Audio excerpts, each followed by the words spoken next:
Hello लोगोफोर गिबियावनो नोंथांमोन बयखौबो आंनि दिनैनि गुबुन मोनसे गोदान भिडिअ'आवहाय बरायनायजों लोगोसे खुलुमनाय जासिहरनाय थालायबाय।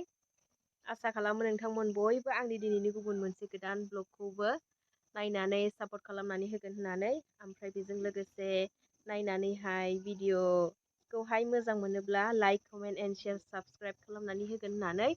अब्ला नायलांदो आं दिनै मानि सायावहाय भिडिअ'खौ बानायो। होमब्ला आंजों लोगोसे नोंथांमोनाबो नायलांबाय थादो। फैदो फै, लेट्स गो। आङो दा न' खाथियावहाय हाबा जानांगौ दङ नालाय, ओमफ्राय बहायनो दा आङो थांनो नागिरदों। बेखौनो नोंथांमोननोबो आङो दिन्थिनो होननानै सानदों। ओमफ्राय नोंथांमोनाबो बेखौनो नायलांबानो जाबाय।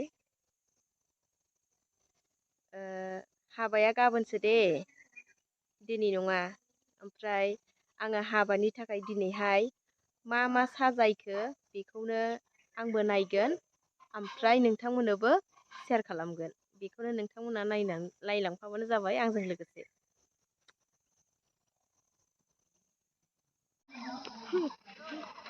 हाबाया नै दा एसे साजायहांबाय, ओमफ्राय मानसिफोराबो एसे एनै फैहांबायानो।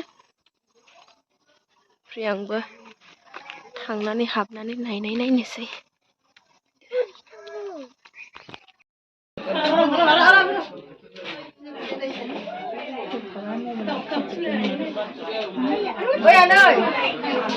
जोंना कारेन्ट गाज्रि जाखोना माखोथाय एसे इनफर्म खालामला गैया मानसिफोरनो।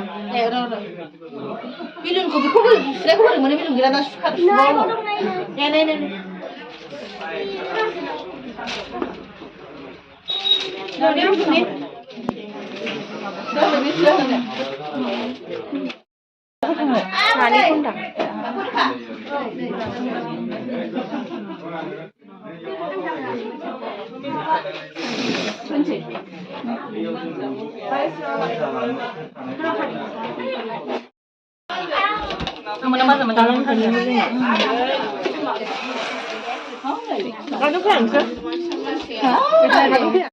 Bilek थाखोमादोंसो कबि नायनोनो नोंखौ